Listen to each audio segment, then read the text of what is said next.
प्रिय छात्रों, आज हम प्रयोगवाद के बारे में बात करेंगे। आधुनिक काल में जो एक समय विशेष की अवधि रही है, उस समय जो साहित्य सृजन हुआ है उसे प्रयोगवाद नाम दिया है। जैसा कि आप जानते हैं, आधुनिक काल में प्रवृत्तियों के आधार पर काल विभाजन किया गया है, जिनमें भारतेंदु काल, फिर द्विवेदी युग, प्रगतिवादी युग, प्रयोगवादी युग, नई कविता का युग, इस तरह से आधुनिक काल को, और आधुनिक युग, नई कविता के बाद का युग, इस तरह विभिन्न भागों में विभक्त करके देखा गया है। संपूर्ण हिंदी साहित्य को, हिंदी साहित्य के संपूर्ण लेखन को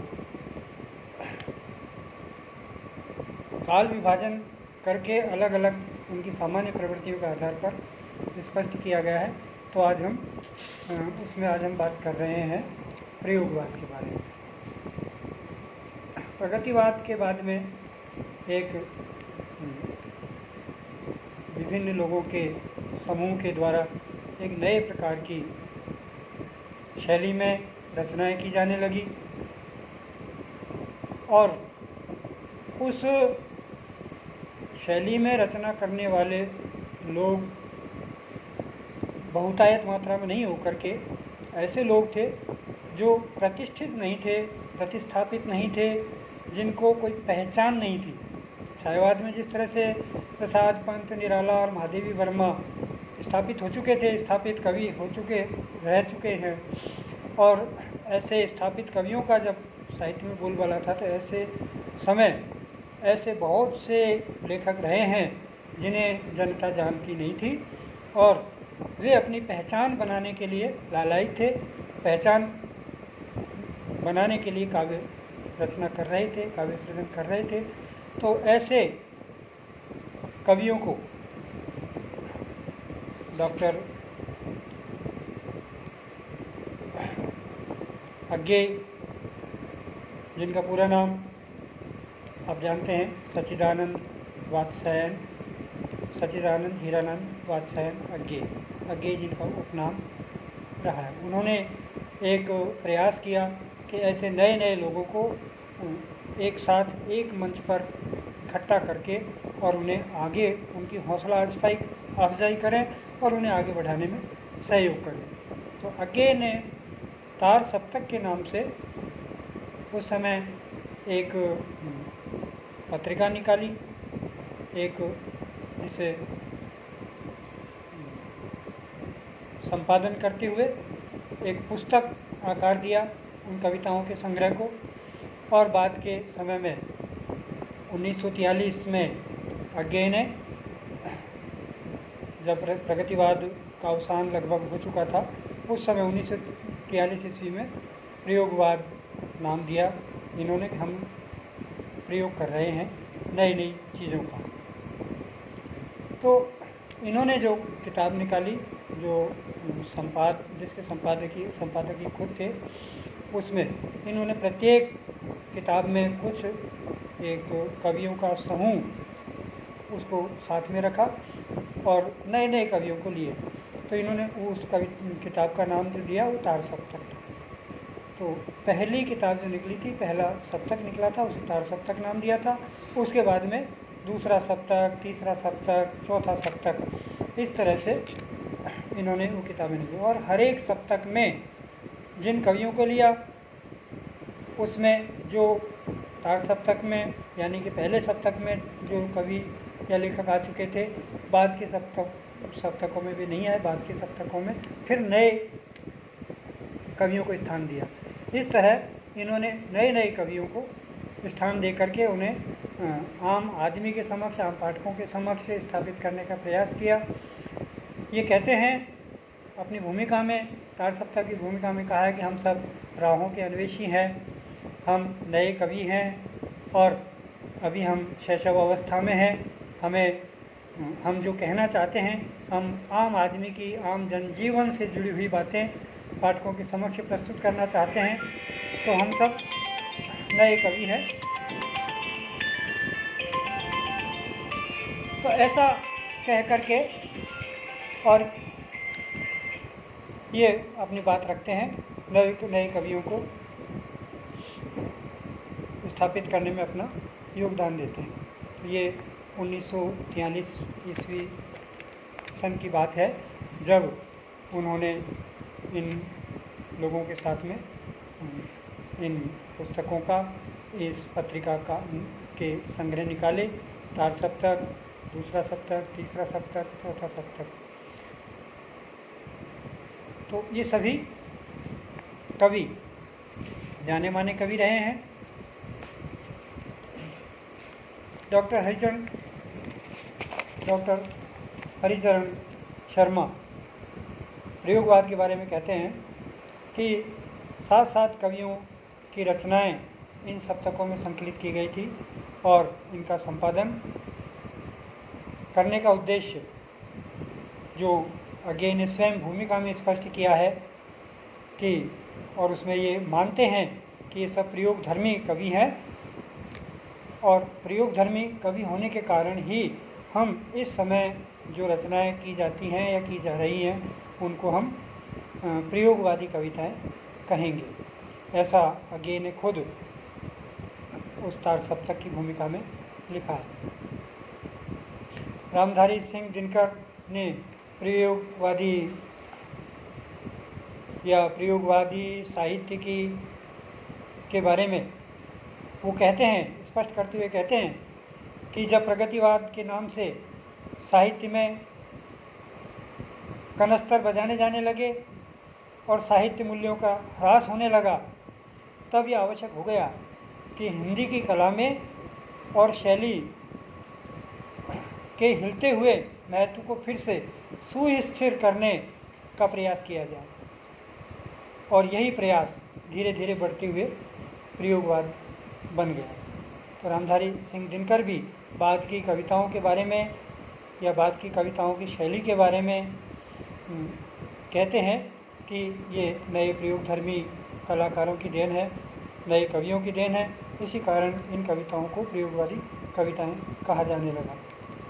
इन कविताओं के विषय आम जीवन से जुड़े हुए करते थे। सामान्य जन समाज के छोटे छोटे विषय को लेकर के, समस्याओं को लेकर के उन पर रचनाएं की जाने लगी।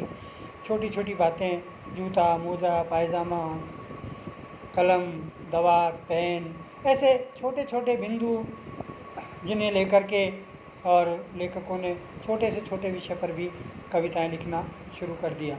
इसी तरह जो पुरानी धारणाएं थी, पुराने प्रतीक, पुराने उपमान जो साहित्य में प्रयोग लिए जाते थे, काम में लिए जाते थे, तो उनको छोड़ करके इन्होंने नए उपमान और नए प्रतीक खुद ने गढ़े हैं। इसी क्रम में ये कहते हैं एक कवि कि मैं नहीं कहता तुम्हें नन्ही तारिका, मैं नहीं कहता तुम्हें नन्ही तारिका, मैं तुम्हें छुई मुई सी कहता हूँ। इसी तरह की बातें देखने को मिलती हैं।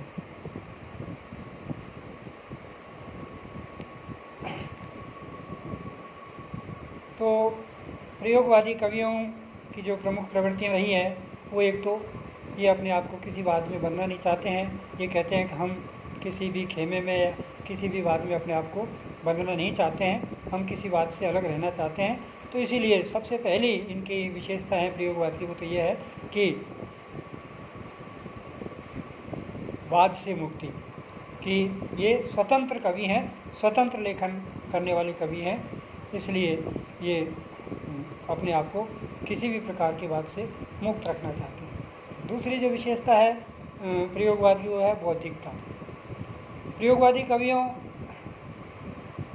ने भावपक्ष की उपेक्षा करते हुए बौद्धिक दृष्टि को ही विशेष महत्व दिया था। रागात्मकता काव्य का इनका प्रधान विषय रहा है, किंतु प्रयोगवादी कवियों ने नीरस बुद्धि विलास को ही काव्य की आत्मा बनाने का प्रयास किया। इसके परिणाम स्वरूप उनकी कविता अस्पष्टता और दुरूहता आ गई थी इनकी कविताओं में। ये केवल बौद्धिक व्यायाम का अखाड़ा बन गई थी। अत्यधिक बौद्धिकतावाद इनकी कविताओं में देखने को मिलता है।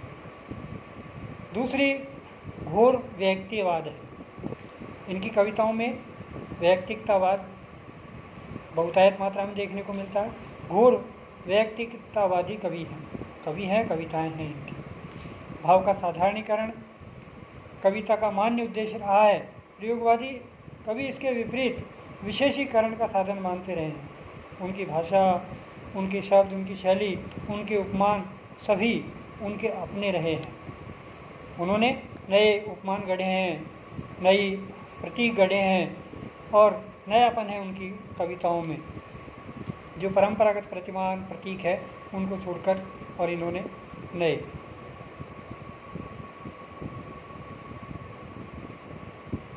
ये औरों की समझ में आए, इनकी कविताएं औरों की समझ में आए या नहीं आए, इनकी चिंता इसे प्रयोगवादी कवियों को नहीं रही है। दूसरा, ये सत्यान्वेषण कवि हैं। जैसा कि मैंने कहा कि हम ये उसकी तार सप्तक की भूमिका में इन्होंने कहा है, अज्ञे जी ने कहा है कि ये सब कवि राहों के अन्वेषी हैं, सत्यान्वेषण करने वाले हैं, किसी बात में बंधे हुए नहीं हैं, अलग परंपरा को लेकर चलने वाले हैं। तो ये सत्य के अन्वेषी हैं। इन्होंने सामाजिक जीवन में, वैयक्तिक जीवन में जो सत्य की अवधारणा है उस सत्य की खोज करते हुए, सत्य का अन्वेषण करते हुए उनसे संबंधित काव्य सृजन किया है और उसी को आगे बढ़ाया है। सत्य की खोज इनके प्रमुख विशेषता रही है। और अगला देखने को मिलता है अपन को वैचित्र प्रदर्शन। इनकी कविताओं में विचित्रता है, नई कविता है। वैचित्रता के कारण भी इन्हें प्रयोगवादी कवियों को नए कवि के रूप में देखा जा सकता है। इन प्रयोगवादी कवियों में, जैसा कि मैंने अभी पहले बताया आपको, विषय वर्णन, छोटे छोटे विषयों पर लेखनी चलाना, काव्य रचना करना, छोटे छोटे मुद्दों का वर्णन करना, तो ये और कविता को विचित्र बनाने की होड़, विषय को विचित्र रूप से प्रस्तुत करने की इन कवियों में होड़ रही है, जो कि कहीं कहीं हास्यास्पद भी बन गई है।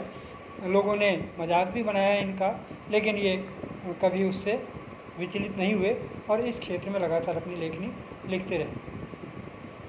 एक उदाहरण है, अगर मैं तोता होता, अगर मैं तोता होता तो क्या होता,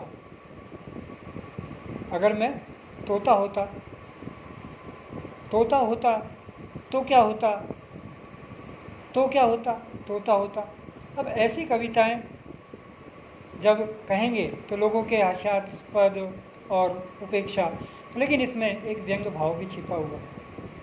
तोता होना, तोता प्रतीक है मुखर व्यक्तियों का, जो मुखर होकर के सच्ची बात कह देते हैं, बिना लाग लपेट के सच्ची बातों को स्पष्ट कर देते हैं।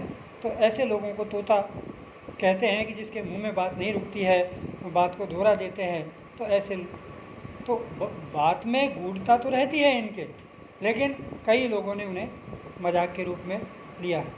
तो ये विशेषताएं हैं सत्यान्वेषण, वैचित्र प्रदर्शन, बौद्धिकता, अति बौद्धिकता, घोर व्यक्तिवादिता, ये इन कविताओं, प्रयोगवादी कविताओं की प्रमुख विशेषताएं रही हैं।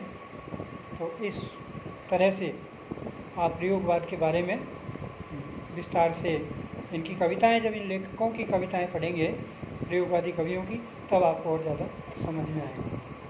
प्रयोगवाद के बाद में फिर दूसरा काल जो प्रारंभ होता है वो नई कविता का काल। नई कविता के बारे में हम अलग से बात करेंगे।